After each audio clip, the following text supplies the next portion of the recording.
ഇന്നലത്തെ ഡേ രതീഷും സിജോയും കൊണ്ടുപോയി നമുക്ക് പറയുകയാണെങ്കിൽ ഇന്നത്തെ ഡേ വ്യക്തമായിട്ടും ജാസ്മിനും മുടിയനും കൊണ്ടുപോവാണ്. ജാസ്മിൻ തഗ്ഗോടെ തഗ്ഗാണ്. നിങ്ങൾ ഇപ്പോൾ കാണുന്ന സീനിൽ ജിൻഡോ രതീഷിൻ്റെ അടുത്തും ജാസ്മിൻ്റെ അടുത്തുള്ള ഒരു കോൺവെർസേഷനാണ്. ഈ കോൺവെർസേഷനിൽ ജിൻഡോ പറയുന്നത്, എനിക്ക് പുറത്ത് ഒരുപാട് സ്റ്റാഫ്സ് ഉണ്ട്, പിന്നെ സ്റ്റുഡൻസും ഉണ്ട്, അവരെല്ലാം ഞാൻ പറയുന്നത് ഒബേ ചെയ്യുക മാത്രമേ ഉള്ളൂ എന്ന്. അതിന് ജാസ്മിൻ കൊടുക്കുന്ന ഒരു തഗ് ആൻസർ ഉണ്ട്.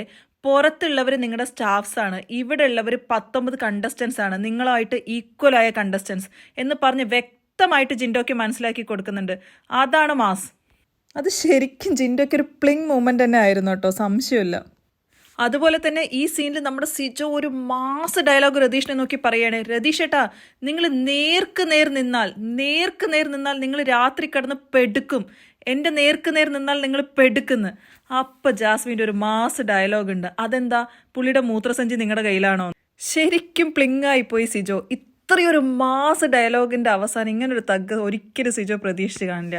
ജാസ്മിൻ വളരെ സ്ട്രോങ് ആയ ഒരു കണ്ടസ്റ്റൻ്റ് ആണ്, പറയാതെ വയ്യ. കത്തി കയറുന്നുണ്ട്, വളരെ ശക്തമായിട്ട് എതിർക്കാൻ പറ്റുന്നുണ്ട്, ജെൻഡർ ഭേദമില്ലാതെ ആരെയും ഉടച്ച് സംസാരിക്കാൻ ജാസ്മിന് പറ്റുന്നുണ്ട്. ജാസ്മിന് സിജോനോടൊരു ചെറിയ ഗ്രഡ്ജ് ഉള്ള മാതിരി എനിക്ക് തോന്നിയിട്ടുണ്ട്. പുറത്തുള്ളൊരു വിഷയമായിട്ടാണ് എന്നുള്ളത് നമുക്ക് എല്ലാവർക്കും വ്യക്തമാണ്. ജാസ്മിൻ പറഞ്ഞുകൊണ്ടേ ഇരിക്കുന്നുണ്ട് സിജോനെ വിശ്വസിക്കാൻ പറ്റില്ല, സിജോ കാര്യങ്ങൾ വളരെയധികം മാനിപ്പുലേറ്റ് ചെയ്യുന്ന ഒരാളാണെന്ന്. സത്യമായിരിക്കും, പക്ഷെ ജാസ്മിൻ അത് കാണിക്കേണ്ടത് ഇങ്ങനെയല്ല. ഉള്ളിലുള്ള ഒരു വിഷയത്തിൽ നിങ്ങൾ പ്രതികരിക്കൂ, അതൊരു ഇമ്പാക്റ്റ് ഉണ്ടാക്കും. കണ്ടസ്റ്റൻസിന്റെ ഇടയിലാണെങ്കിലും അല്ലെങ്കിൽ കാണുന്ന കാണികളുടെ ഇടയിലാണെങ്കിലും പുറത്തുള്ളൊരു വിഷയം എടുത്തു കൊണ്ടുവരുമ്പോൾ അത് എത്രത്തോളം ഇമ്പാക്റ്റ് ഉണ്ടാക്കുമെന്ന് പറയാൻ പറ്റില്ല. മേ ബി അത് ജാസ്മിന്റെ കളിയെ കൂടെ എഫക്ട് ചെയ്യും. അല്ല, ഇതൊരു ഗെയിം സ്ട്രാറ്റജി ആണെങ്കിൽ well done, you are playing amazing.